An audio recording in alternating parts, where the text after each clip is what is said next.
La manif de reconstruction a mobilisé 40 000 personnes, 4 fois plus que les espérances les plus optimistes.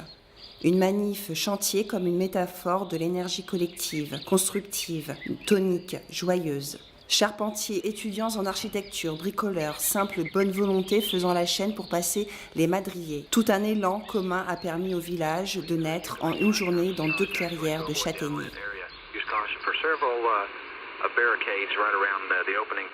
Barricade, chemin Suez, 25 novembre 2012.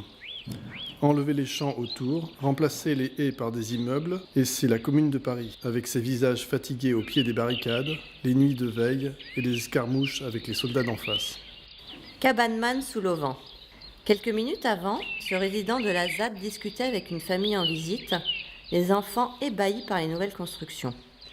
Il expliquait pourquoi les barricades, la résistance s'excusaient presque de devoir assumer les heurts avec les Robocop de la gendarmerie mobile. Ce à quoi le père de famille le rassurait. Mais c'est normal de riposter. C'est vous qui avez la légitimité. On vous soutient, avec une certaine admiration dans la voix.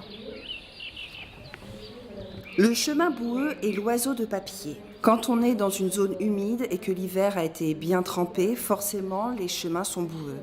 Celui-là mène à la Châtaigne, lieu dit créé par la manif de réoccupation, cerné de tracteurs pour empêcher d'approcher les engins de démolition réquisitionnés par le préfet.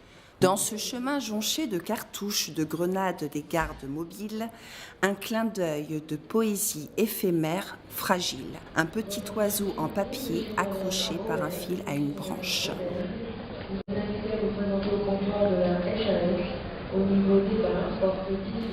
Barricade, chemin de Suez. Les chemins vicinaux, obstrués par des barricades de briques et de brocs, tôles ondulées, roundballers agricoles, branches des troncs d'arbres. Pour la tradition, ça manque un peu de bons vieux pavés, la campagne. Le coin du recyclage. En pleine forêt, où la récup est une obligation, un art de vivre et une forme de résistance, le tri sélectif veille aussi à ce qui est rejeté. L'igloo de paille. En retrait de la clairière, dans le sous-bois, cet igloo couleur d'automne est une magnifique maison de branchage tressé et de paille. Retour aux abris les plus rudimentaires, réalisés avec les moyens du bord, les matériaux les plus immédiats. Le couvreur et le chien dormant. Le marteau du couvreur n'a pas l'air de perturber le chien qui se chauffe au soleil, lové dans une meule de paille.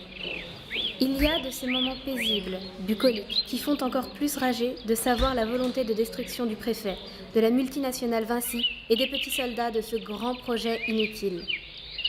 Manif de réoccupation, 17 novembre 2012. Jouer avec les bouquets d'arbres, ligaturer une plateforme, trouver les gestes en commun, assembler un plancher, c'est tout l'art de la cabane hors sol.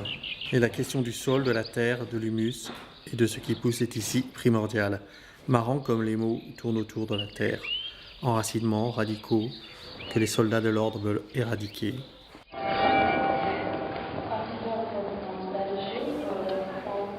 Le couvreur à son échelle. Ce chantier dans les bois ravive des images de pionniers américains, défrichants, bâtissants. Sauf qu'ici, ce sont plutôt les Indiens qui construisent. Les cow-boys en bleu sont équipés pour la guerre, chargés de ratiboiser ce qui a été édifié.